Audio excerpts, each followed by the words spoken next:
দেখলাম একটা মোটা সোটা টাইপের দীর্ঘ দেহ, তার সারা গায়ে দেখলাম ব্যাপক মায়ের দাগ। বলছে ভাই ধরছিল আমাকে, আমি বলছি যে আমি ছাত্রলীগ করি। এই কথা বলার পর যে ভাই মাইকটা শুরু হইলো চারিদিক থেকে, এত মানুষ এলো। আমি যদি ছাত্রলীগ করি এটা না বলতাম তাহলে হয়তো দুই চারটা কিল ঘুষি পড়তো, কিন্তু এখন আমার সারা শরীরে ব্যথা, সারা শরীরটা অচল করে দিচ্ছে। তো আমার তখন খুব আফসোস লাগলো, ছাত্রলীগ আপনাদের দল থেকে লোকেরা পদত্যাগ করতে আছে দলে দলে, আপনাদের নাম শুনলে মানুষ ঘৃণা করতেছে, আপনাদের নাম শুনে ছোট ছোট ছাত্ররা লিখছে ছি ছাত্রলীগ ছি। আমরাও একসময় ছাত্র রাজনীতি করছি, এখানে সবাই কম বেশি, উনি অবশ্য শিক্ষক, বেশিরভাগই এখানে ছাত্র নেতা। কোন ছাত্র সংগঠনকে কেউ হেয় করলে কিছুটা হলেও নিজেদের গায়ে লাগে।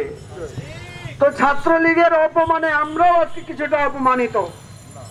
এইরকম একটা ছাত্র সংগঠনকে আপনারা টোকাই লীগ বানাই ফেললেন। ভাইরে ভাই, লজ্জা আর লজ্জা।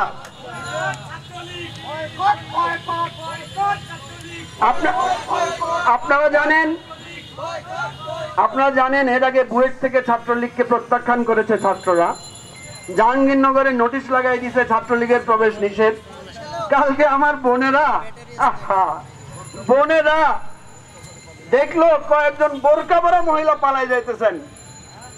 যারা এগুলো দেখছেন শুনছেন, ইতিহাসে লিখে রাখেন ভাই, শিক্ষা শুধু পড়ালেখা করলে হয় না, শিক্ষা ইতিহাস থেকে নিতে হয়।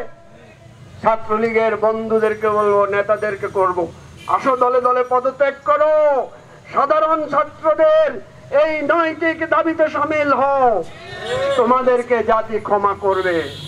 প্রিয় বন্ধুগণ, বাকশাল জনক বঙ্গবন্ধু শেখ মুজিব সাহেব পার্লামেন্টে বাঙালি জাতিকে বিভক্ত করেছিলেন, বাংলাদেশের মানুষকে বিভক্ত করেছিলেন। উনি আদিবাসী আমার নৃজাতি গোষ্ঠীদেরকে বলেছিলেন, উপজাতিদেরকে বলেছিলেন তোরা বাঙালি হইয়া যা। ফলে বাংলাদেশে একটা বিভেদ রেখা তিনি তৈরি করেছিলেন। আর তার উত্তরসূরি শেখ হাসিনা আজকে সাধারণ জনগণকে বলে রাজাকারের বাচ্চা। আজকে উনি নিজের পায়ে নিজে কুড়াল মেরেছেন। অবশ্য নিজের পায়ে নিজেকে কুড়াল মারতে হবে, এছাড়া কোনো উপায় নাই। কারণ উনাকে আমরা বলছিলাম ভাই বিএনপির মাইরাটারে শেষ করেন না, কারণ বিএনপির কিছু নেতারে উল্টা পাল্টা পয়সা টসা দিয়ে কিনা টিনা যায়।